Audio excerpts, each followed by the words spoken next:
এটাই। তাহলে আপনারা কেন এই সেলারিতে ঢুকছেন? তখন আমাকে সেই শিক্ষক মহোদয় বলেন, সেই স্যার বলেন যে, "শোনেন, আমার এই চাকরির বয়স আজকে প্রায় ১২-১৩ বছর। তখন আমি ঢুকেছি এই সেলারি জেনেই। কিন্তু আমার সেলারি কি কিয়ামত পর্যন্ত আর বাড়বে না? আমি কি ওই সেলারিতেই থেকে যাব?" আমি তখন যখন চাকরিতে ঢুকি তখন তো আমি একা ছিলাম। আমার বাপ-মার কথা বাদ দেন। আমি যেটা ইনকাম করব সেটা তো আমার বাপ-মারে দিতে হবে, তাই না? তারপরেও আমার বাপ-মার কথা বাদ দেন। আমার বাপ-মারে আমি পাশে রাখলাম। কিন্তু এই যে ১২ বছরে আমি একা ছিলাম। তারপরে আমি বিয়ে করেছি।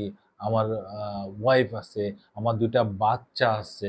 কিন্তু আমি আমার সেলারিতে সেই জায়গায় আমি আটকে আছি। তাহলে আমার বাপ-মারে আমি কি খাওয়াবো? আমার